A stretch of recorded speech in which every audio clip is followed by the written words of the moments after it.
Hello, this is David Gordon Koch reporting for the NB Media Co-op in Moncton. Israel's war in the Gaza Strip, which many have called a genocide, has triggered protests and encampments at universities across North America. Some of them met with police clampdowns. Last week, the University of New Brunswick's Saint John campus became one of the latest sites of a protest encampment in solidarity with Palestine. It's part of a movement calling on universities and colleges to disclose and sever any ties to Israeli institutions, particularly those involving the military.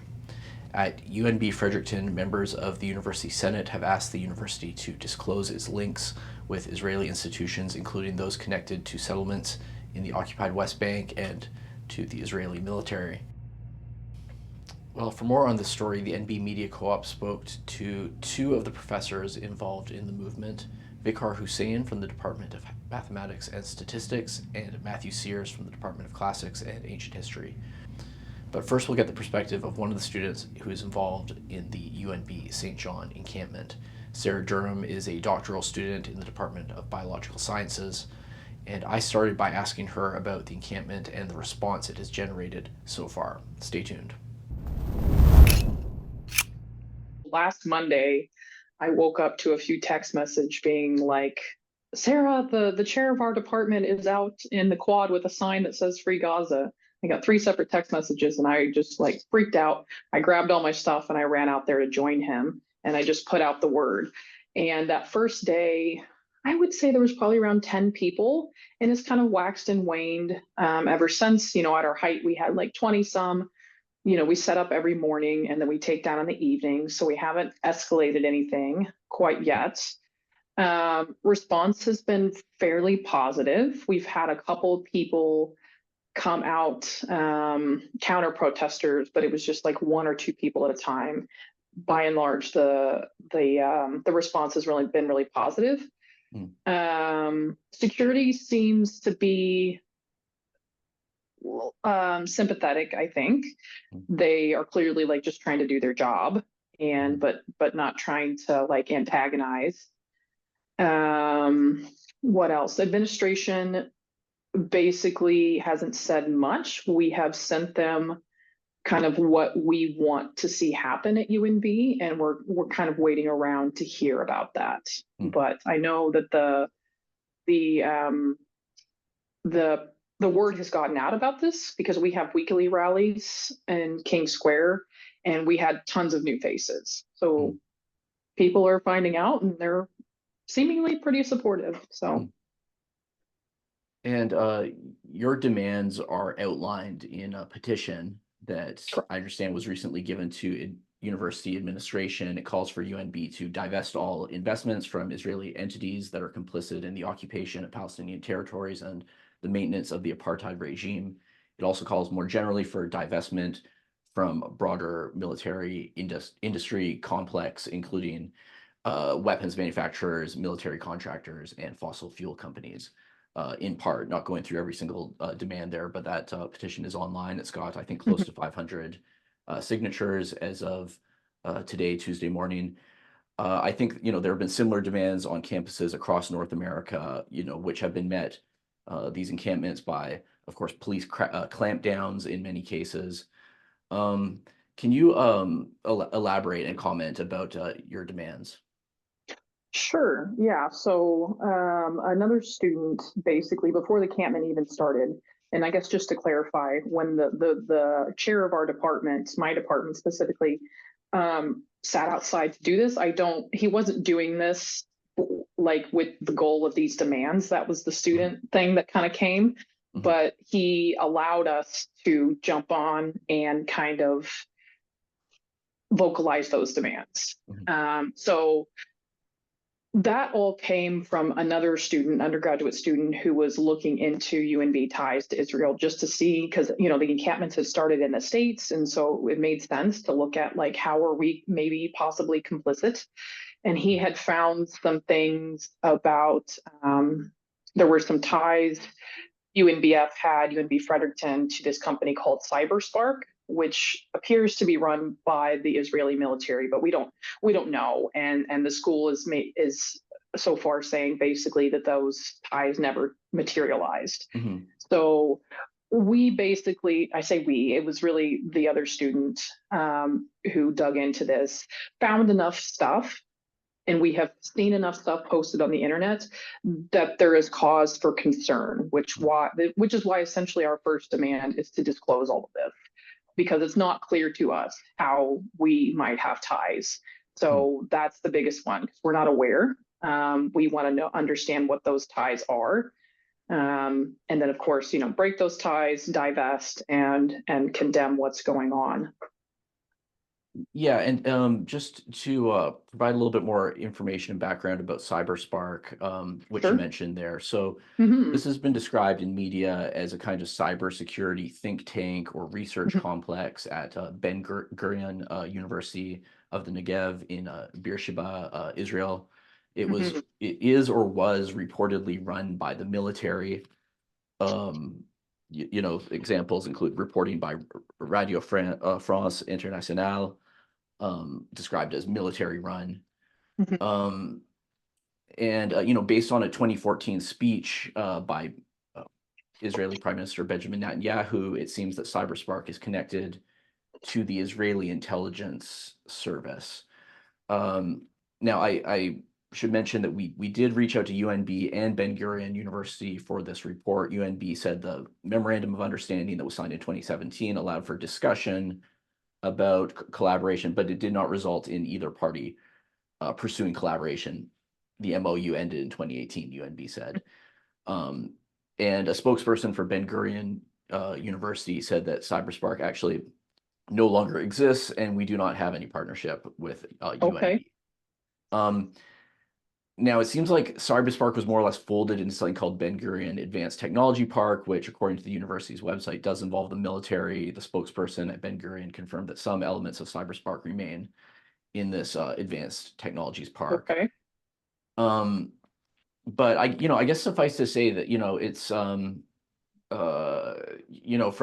perspective of uh, Palestine solidarity activists, the fact that the university would initiate or involve itself in such a collaboration in the first place is troublesome, isn't it? What do Mm-hmm. you make of this information? And could you comment more on CyberSpark and this kind of relationship? Yeah, I mean, right, this has been going on since the 40s in terms of what's happening in Palestine. So it's not like this happened in October 7th. So having these relationships even back in 2016, 2017 is problematic. And it does seem like this, perhaps the thing with CyberSpark didn't happen. CyberSpark isn't around anymore. But even if you Google like UNB Israel, there's evidence out there that they have been sending students over there under different institutions. So there's clearly some sort of collaboration going on in different little pockets and different little places. So in a way, it's like, okay, well, if the CyberSpark thing never materialized, that's good. I mean, they shouldn't have pursued it in the first place, but that doesn't mean we can wipe our hands and say, this is fine. There's nothing going on, because I think there are a lot of other ties to be investigated to understand exactly where our money is going and what kind of collaborations are being had. And you mentioned there a moment ago, questions remain about what kind of relationships still exists. Just according to UNB's own blog, a student was sent to Ben Gurion University's Cybersecurity Innovation Center last year. It said with the support of the Lawrence and Judith Tannenbaum Foundation and UNB's McKenna Institute. So it seems like the bottom line for, I guess, yourself and other activists is you want to know what's going on. You want them to UNB to disclose what kind of relationships exist, I guess, especially with the Israeli military at this time. Mm-hmm. Yeah, I think that's the biggest thing. And I mean, I think it is also kind of an opportunity for us to talk about broader level divestment, because there have been divestment movements about fossil fuels that have been circulating around. So I think that it's a good opportunity to just understand how we fund the war machine in general. obviously Palestine is the focus right now, but there are so many things that universities invest in, including fossil fuels and weapons manufacturers, that may not be tied with Israel or Palestine, but as an institute of higher learning, like we should not be putting our money in that type of industry.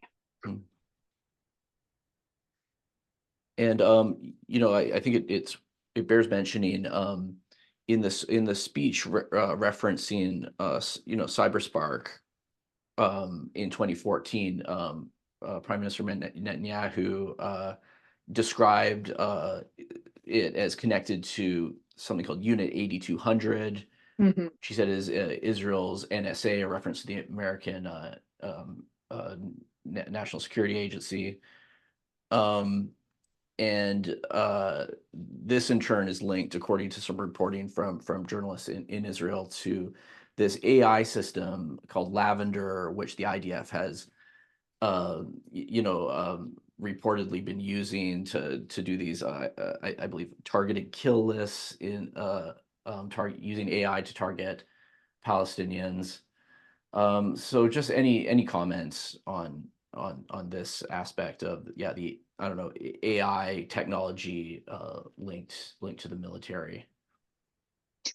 Yeah, I mean, it definitely goes back to the broader question of like we shouldn't, regardless of whether it was in 2023 or 2016, like the idea of using the knowledge that UNB is generating to somehow coordinate with these horrific things that are happening. Because Project Lavender, from my understanding, was used. It's an AI program in order to pick targets, and they don't pick them themselves. Basically, AI generates targets for them, and they use that. And then they have this other part of it called Where's Daddy that doesn't wait, but it like basically alerts them to when this target has arrived home, and they bomb them at home with their family. So yeah, I'm not as knowledgeable perhaps as I should be as the specifics about that, but it is really concerning. And I know that Israel is a huge like cyber intelligence hub. And so it's not necessarily surprising to know that there are so many potential ties out there, especially when AI and cybersecurity is such a big booming field right now.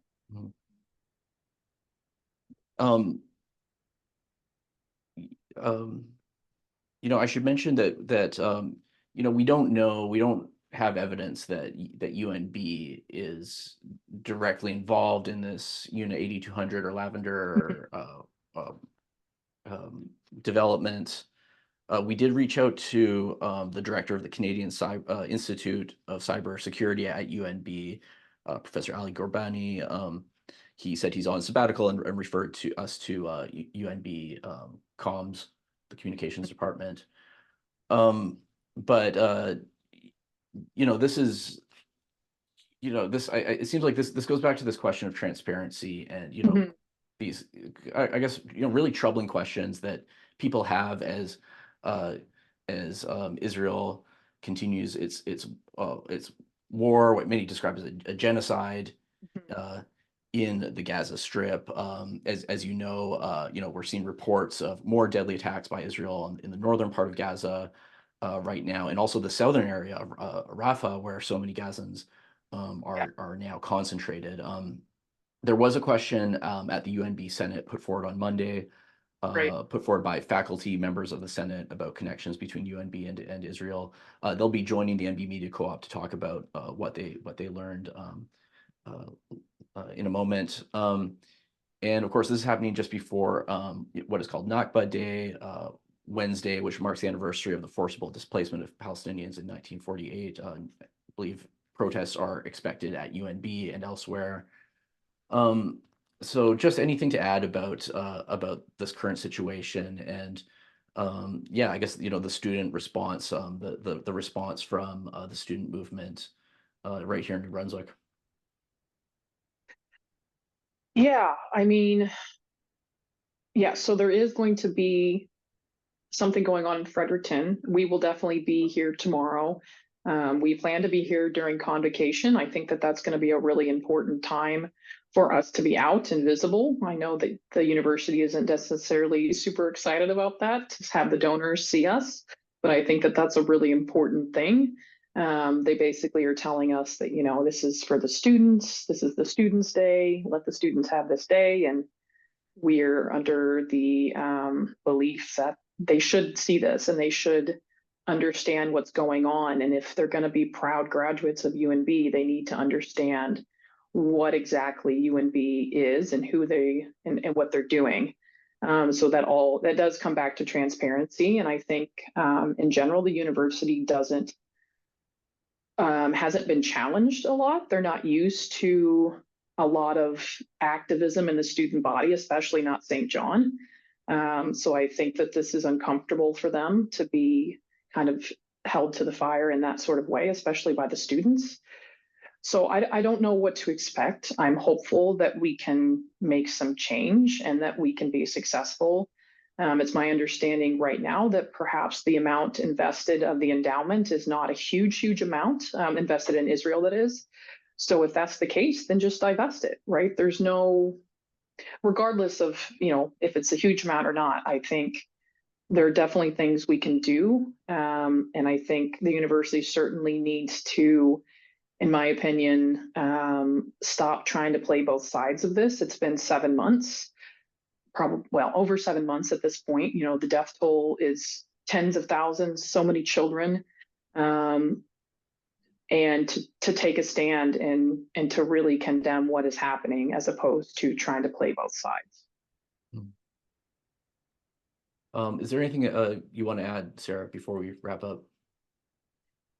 Nothing that I can think of in particular. I call for anybody that wants to come join us. Absolutely. We would love to have people. We just hang out and talk to people and have lots of snacks. And it's it's just a nice, cool, liberated zone. So anybody that wants to come join us will be here for the foreseeable future. Well, thank you so much for joining the NB Media Co-op today. I've been speaking with Sarah Durham, a doctoral student in biological sciences at UNB Saint John, part of the protest movement in solidarity with Gaza. Thanks, Sarah. Thank you. We go now to interviews with two of the professors involved in the Palestine solidarity movement here in New Brunswick. Professor Vikar Hussain from the Department of Mathematics and Statistics, and Professor Matthew Sears from the Department of Classics and Ancient History. Both of them are members of the UNB Fredericton Senate. They put forward a question at Senate about UNB's ties to Israel. The university revealed some of that information at a Senate meeting on Monday, saying it currently has no active academic partnerships with Israeli institutions and that its long-term investment fund includes very few assets from companies based in Israel. But as we'll hear in this interview, many questions remain unanswered. I started by asking for Professor Hussain and Professor Sears why this issue is important for them.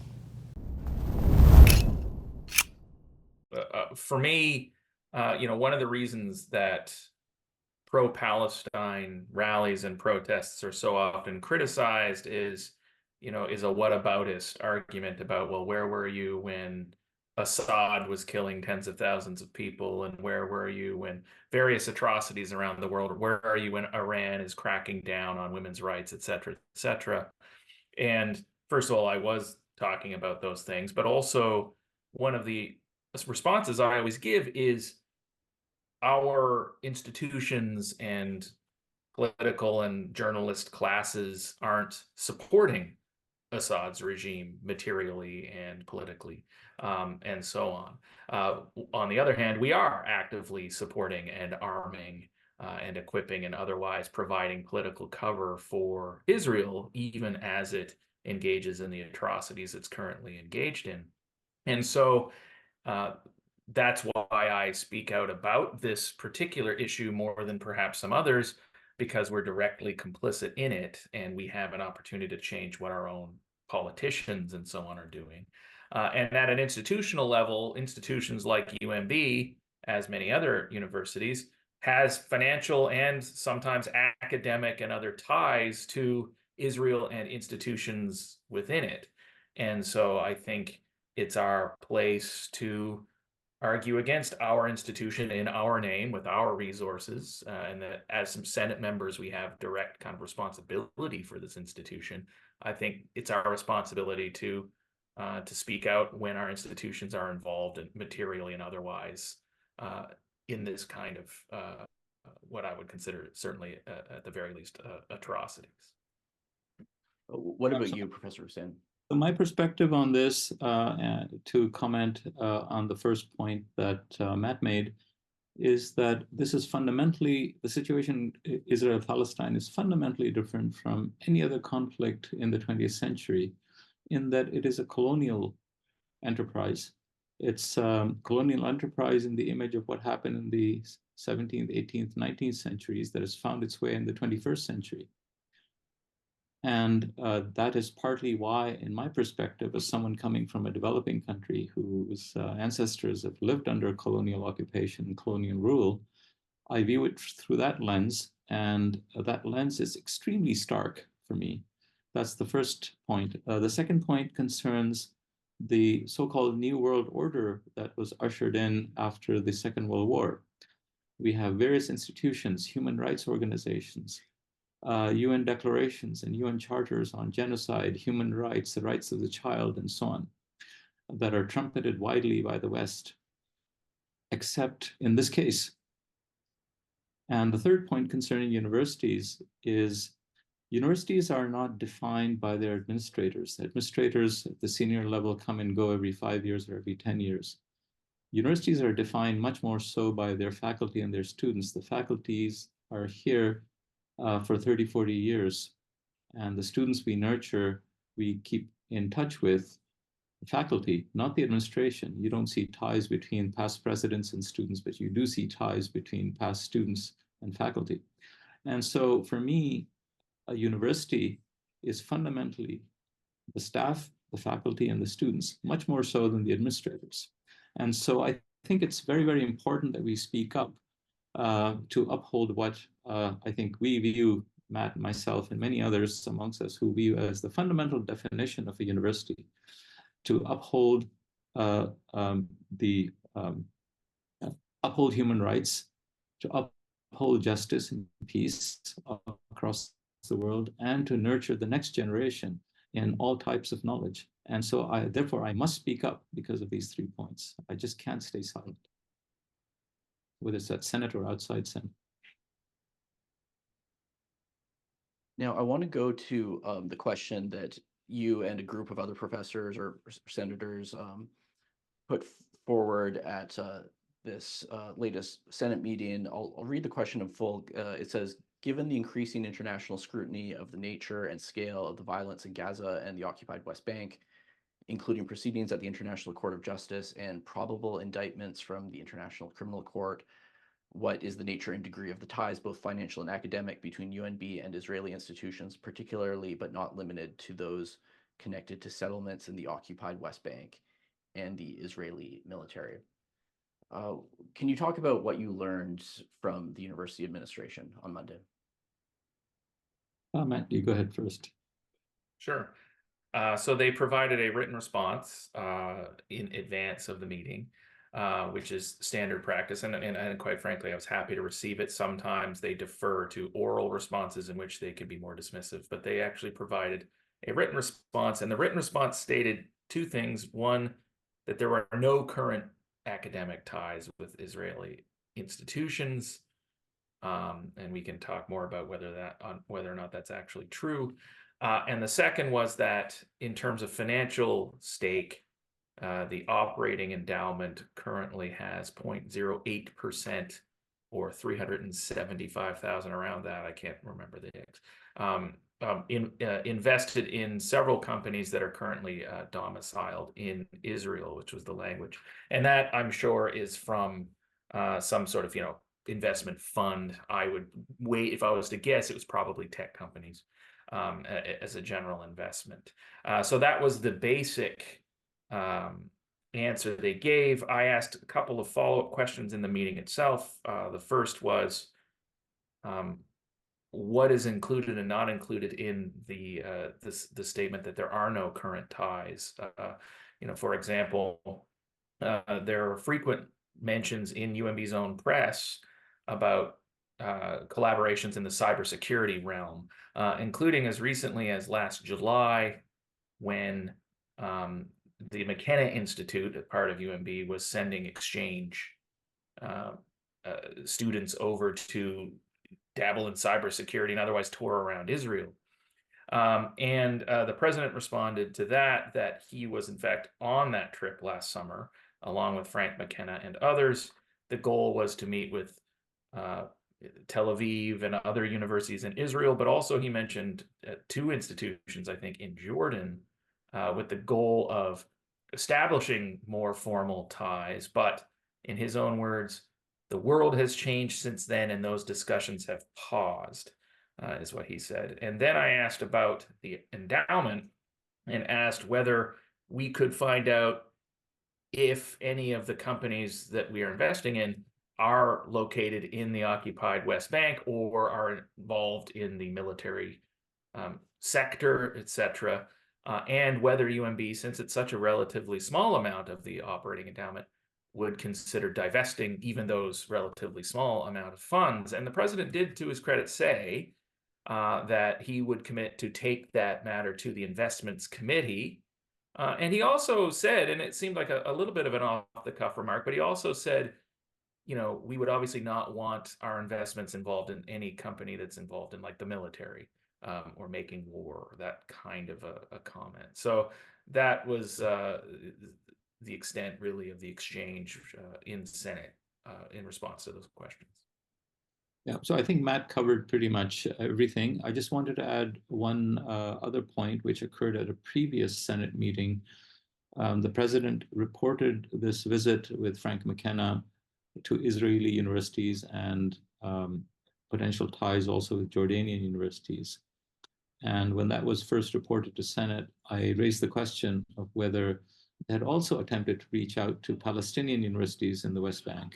And the answer was no. If I might elaborate on what Vicar just said, go ahead. Yesterday's tone from the president was markedly different than the tone when Vicar asked that question last year. The president was quite short in his response and then said, "I'm apolitical, that you are making this political, and yes. I am not there for any kind of political mission," as if Absolutely. you could engage. Yes, yes, actually, that's, I remember that. Thanks for pointing that out, Matt. He came out swinging at that one. Yeah, so which is why I'm surprised by there was a market, whether or not action will follow, there was a market change of tone in his response. I expected much more of last year's type of response. And also, he said at the end of the Senate meeting yesterday, unrelated to our question, that this is a big week for UNB, our insignia ceremonies and so on are going to take place. And he said that there are a lot of events in the world that are upsetting to a lot of people, and we can expect to see some signs and other protests as part of this. This is something we should all be ready for, and we should expect and we'll probably see. Which, as an approach, or as at least sort of rhetorically and in terms of tone, was I found quite different than it's been in the past, and just the way you brought it up. One other thing I would add to that is yesterday, UNB Security circulated a sheet to students that I can forward that sheet to you. It's about instructions on protesting. And I didn't. Yes, I believe I have a copy here. Good. So that highlighted two things. One was forbidding encampments on campus. Yes. At any time. And the second one that struck me was the statement that UNB is private property. And that particularly was disturbing in light of the standard UNB land acknowledgement. So it's private property belonging to whom? And so those 2 points rankled me a little bit on that point. And I think that our students ought to work with First Nations communities here to clarify that point. Now, I want to talk about the protests in a moment, first, just picking up on something that you said, Professor Sears, with reference to the response from UNB administration that no active academic partnerships with Israeli institutions exist with UNB. Well, as you mentioned, some have suggested that is not the whole story. You mentioned a moment ago, UNB's own website had a post last year describing how a student was sent to Ben Gurion University Cyber Security Innovation Center with support from the Lawrence and Judith Tannenbaum Foundation and UNB's McKenna Institute. The president even traveled there. So, I mean, when you look at this, or I don't know, the cognitive dissonance here, I mean, do you think that UNB is being transparent enough? I mean, are you convinced that there's no formal relationships? It seems like maybe informal relationships are going on. So, Can you comment on that? I would like to know more about exactly what the nature of this partnership or exploration of a partnership was and what the relationship with the Tannenbaum Foundation is.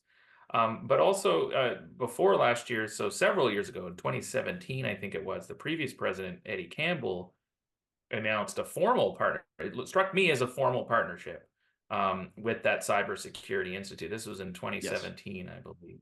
And so either that partnership has since dissolved or it never amounted to anything, or it's not being covered in what they're terming an academic partnership or relationship.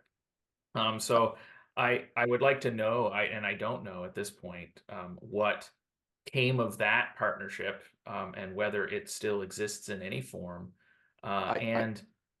On that note, I would just add, I do have some information. I asked UNB about that, and they said that the collaboration, the memorandum of understanding with CyberSpark, kind of a cybersecurity think tank or research complex at Ben Gurion University, never amounted to anything. It allowed for discussions, but did not result in either party pursuing collaboration and ended in 2018. Okay. Ben Gurion University itself tells me that that the Cyber Spark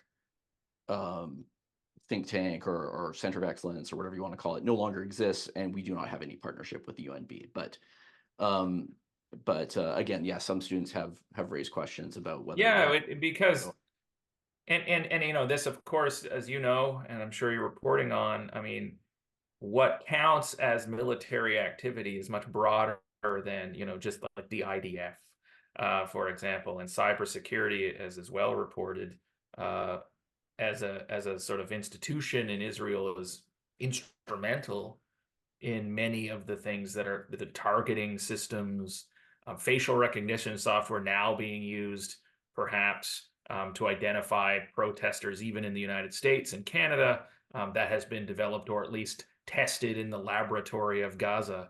You know, so I think that something like cybersecurity, because we're so involved in that at UNB, really needs to be, we need to keep tabs on what we're doing, who we're doing it with, because it is a very, I think, insidious way to extend the kind of security state's violence beyond, you know, tanks and missiles. Which would, you know, be a way to cop out, I think, of admitting to that kind of partnership. One other aspect of UNB's ties is perhaps not directly with Israel, but with Zionist organizations equivalent to the birthright organizations in the US, such as the Tannenbaum Foundation. Yeah. And that's a separate set of relationships which have contributed to what is now a genocide in Gaza over the last, you know, several decades. There's been a structural building up of government lobbying and ties with the universities in particular, which have set the infrastructure and improved the infrastructure of what's going on in Gaza now. And that is a separate part that needs to be, I think, investigated. UNB's ties with openly Zionist organizations. Had they been organizations that support Palestinian rights, then they would have easily been declared terrorist organizations by now. Right. Or organizations that support terror. And with respect to the university's disclosure about its investments, its long-term investment fund, as mentioned, they've said about $340,000, a fraction of 1% of their long-term investment fund, is invested in companies domiciled in Israel. So I guess this leaves the question, does this take into account companies that might be contributing to the Israeli military, for example, but based elsewhere in the world? For example, do we know whether the university has money tied up in weapons manufacturers, for example? Yeah, so I mean, UNB has a Lockheed Martin research professor, so it doesn't get more tied up in, weapons manufacturing than that. I mean, they're building 3D printed parts for the Irving shipyard, is my understanding, for the new frigates that Lockheed Martin is one of the lead contractors on. But yeah, I would argue that universities in general, but UNB in particular, should have no business with the merchants of death, as I think they're fairly called. But obviously Lockheed Martin, I think, supplies the largest number of JDAMs and other munitions in Israel's current onslaught in Gaza. And so it's not a direct tie to Israel, but I mean, these kinds of academic support of active research in weapons manufacturing, I think certainly is a fair point to raise in this conversation. Absolutely. I think it's almost certain that in addition to Lockheed Martin, UNB has investments through various funds and fund managers in Raytheon, Halliburton, and so on. And so that's another set of questions that need to be addressed, along with ties with Zionist organizations. And so what are the next steps in this push for divestment, and what do you hope that this movement will achieve on the geopolitical stage? So I think that these are little bits. I remember when I was a graduate student in the late 1980s, where I was studying, there was a permanent shanty town in protest of the university's investments in South Africa. And it was there for 3 years, right in front of the president's office. And it was not touched, and students would come and go, live overnight in there. It was one large area in front of one of the main libraries there, between the president's office and the library. No one touched it. And I think that that was going on in many American universities at that time. And so if enough universities participate, I think it has a global impact. What's going on now with the in-campus is already having a global impact. It's being covered everywhere. It's across the world, most importantly, it's happening in Western countries. This isn't the norm in developing countries, but no one reports on it. I think, to extend Vikar's point there, I mean, UNB actually has quite an illustrious history of occupations as a form of protest on campus. So the Strax affair was instrumental in enshrining academic freedom in Canadian universities, and that was because a professor and several students barricaded themselves at UNB until a settlement was reached. And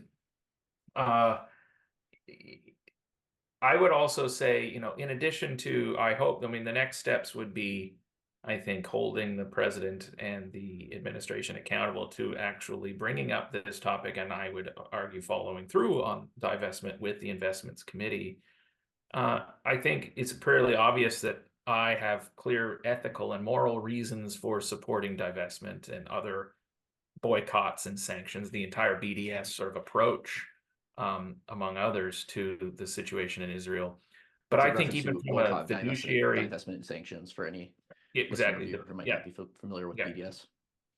And in terms of just fiscal responsibility and administrative responsibility for the university, there are very good pragmatic reasons not to be one of the institutions left holding the bag when, I hope, in the near future, ICC and ICJ proceedings are initiated against and carried out against Israel and various leaders within it.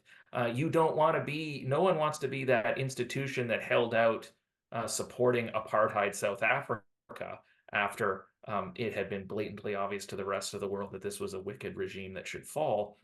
At the same time, especially since it's such a small amount, at least directly invested in Israel, it would be in UNB's pragmatic interest, it seems to me, not to have any ties that could come back to haunt them in the future. So even from a management perspective, let alone an ethical and moral one, there's every reason to put those funds somewhere else. And Professor Hussein, you referenced earlier this document that UNB Security distributed titled Expectations for a Peaceful Protest. It says, for example, that temporary structures such as tents are prohibited, and warns that violations such as refusal to leave will be reported to police. This is happening just before Nakba Day, Wednesday, which marks the anniversary of forcible displacement of Palestinians in 1948. Protests are expected at UNB and elsewhere, including here in Moncton. In the context of the crackdowns that we've seen at other campuses, how concerned are you about how things will unfold? So UNB is in a different situation. I served on UNB's Board of Governors for 2 terms at 6 years. And so the concerns UNB always has, at least in the past decade or so, is increasing student enrollment and increasing revenue, particularly from foreign students. And this is not the concern of many other universities, such as the University of Calgary and the University of Alberta. They're more financially secure than UNB is. And so I'm quite confident that I don't think there'll be any crackdowns at UNB. They do not want bad press when they're investing so much in marketing and recruitment to make ends meet. And so I think that the students may not be aware of that, but it would be worth telling them that they're on safer ground in this respect. I don't think UNB wants to be a University of Alberta, University of Calgary in this situation. And I think our president really doesn't want to go there. Yeah. I would also bring up examples like CAUT, so the umbrella union of faculty members across Canada, censuring the University of Toronto a few years ago for rescinding the employment offer to a pro-Palestinian academic after pressure from a wealthy judge who was a donor to the university. I don't think UNB would face similar pressures to that from their donors. I'm not certain on that respect, but I think allowing a peaceful protest, including within encampments, to continue sort of unobstructed on the UNB campus would be far less damaging to UNB's brand than, as I said, going to the Calgary or Alberta route and facing the kinds of challenges and blowback in terms of reputation that would entail. In fact, concerning Alberta and Calgary, there's a petition circulating to pressure the Canadian Association of University Teachers, that's out, to censure Calgary and Alberta. And censure is used extremely rarely by CAUT, and it can have a powerful effect. In the case of Toronto, as you may be aware, it concerned a hiring, and it ended in a total climb down by the University of Toronto, to the extent that they had to re-offer this position to the person concerned, who was a scholar of human rights. And it was actually an extremely profound observation on both the influence of CAUT and how Canada's largest university responded.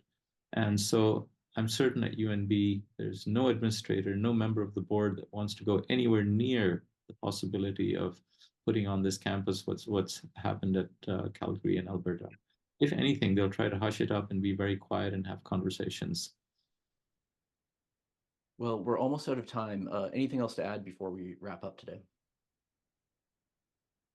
I would just say, first of all, I've been very happy to see how many student-led initiatives have happened at UNB over especially the past winter term, and that there were several rallies. There was a teach-in that Vicar participated in, all of which was organized by students on the UNB and St. Thomas campuses. And so I'm just heartened to see the kind of student-led initiatives like that, and I'm always happy to kind of support them and take part. And I hope to see more of that.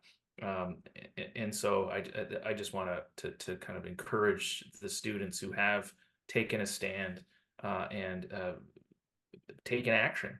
And it's great to see that sort of thing happening on campus.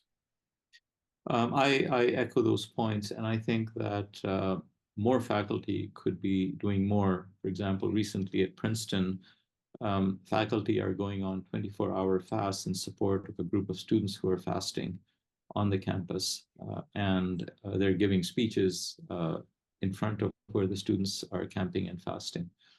And I think this is really going to change things in the longer run. We still remember the student protests concerning the Vietnam War, the student protests in Europe in the 70s. They're part of history. This too will be part of history. And I see a positive outcome despite all the suffering, and partly due to the efforts of young people. They're the ones who are going to be the elected politicians of the future. Hopefully, many of them will join politics and attempt to change the world. Thank you so much. I've been speaking to Professors Vicar Hussain from the Department of Mathematics and Statistics and Matthew Sears from the Department of Classics and Ancient History at UNB Fredericton, where they're both members of the University Senate. Thanks so much for speaking to the NB Media Co-op today. Thanks, David. Thanks for having us.